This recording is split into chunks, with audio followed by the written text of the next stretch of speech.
Saat sedang menikmati kopi di sebuah kafe, seorang perempuan tiba-tiba didatangi seorang anak laki-laki yang membawa setangkai mawar. Dengan wajah polos, anak itu menyatakan perasaannya kepadanya. Perempuan itu tersenyum, menerima mawar tersebut, dan berkata bahwa ia senang berkenalan. Namun tak disangka, anak itu berkata bahwa jika ia bersedia menunggu, maka suatu hari nanti saat ia sudah dewasa, ia akan datang untuk menikahinya. Ayah dari anak itu, yang sejak tadi memperhatikan, akhirnya tak bisa tinggal diam. Ia buru-buru meminta maaf, mengangkat anaknya, dan membawanya pergi. Tetapi perempuan itu tetap mendengar anak kecil itu berkata keras-keras, "Ayah, aku benar-benar menyukai bibi itu. Tolong nikahi dia." Tak lama kemudian, ayah itu kembali dan duduk di hadapan perempuan tersebut. Ia langsung menyebut bahwa ia ingin menjalani kencan buta dengannya. Perempuan itu menolak dengan jujur. Ia mengatakan bahwa ia hanya ingin menikah dengan pria yang sederhana dan berhati baik karena dirinya berasal dari keluarga berada dan pernikahan baginya adalah bagian dari tanggung jawab keluarga. Tanpa diduga, pria itu segera mengaku bahwa dirinya miskin. Perempuan itu ragu karena jas yang dipakainya terlihat sangat mahal. Dengan cepat ia menjawab bahwa jas tersebut hanyalah sewaan. Perempuan itu kemudian menunjuk sebuah mobil mewah yang terparkir di luar.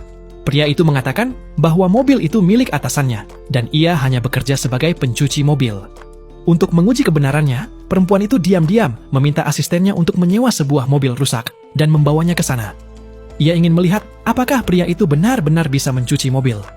Gerakan pria itu memang kaku dan tidak profesional, tetapi ia terlihat sangat tulus. Melihat itu, keraguan perempuan itu perlahan menghilang dan ia akhirnya setuju untuk menikah dengannya. Dua anak pria itu langsung melonjak kegirangan. Namun begitu mereka selesai mengurus surat pernikahan, perempuan itu bertemu saudara tirinya. Saudara tirinya mengejeknya karena menikah dengan pencuci mobil. Saat itu, suaminya belum mengetahui jati diri sebenarnya. Jadi perempuan itu terpaksa mengikuti permintaan saudara tirinya untuk berpura-pura menjadi asistennya. Tapi saudara tirinya makin menjadi-jadi. Ia memaksa suami perempuan itu menjadi sopirnya dan menemaninya bertemu pemilik perusahaan terbesar di kota itu untuk membicarakan kerjasama. Saat perempuan itu hampir menolak, suaminya justru menyetujuinya. Melihat ibunya dan ayah tirinya diperlakukan seenaknya, dua anak itu langsung ikut masuk ke dalam mobil dan membuat keributan sebagai bentuk protes. Ketika mereka tiba di perusahaan besar itu, seluruh karyawan tampak tegang dan langsung berhenti bekerja. Saudara tirinya merasa dirinya sangat dihormati, bahkan terlalu berlebihan memamerkan diri. Padahal tidak ada satupun karyawan yang benar-benar memperhatikannya. Saat negosiasi dimulai, semua permintaan yang diajukan saudara tirinya langsung ditolak oleh asisten presiden perusahaan itu. Merasa dipermalukan, ia bergegas pergi dan mengajak perempuan itu ikut dengannya. Namun perempuan itu tertinggal sepotong pakaiannya.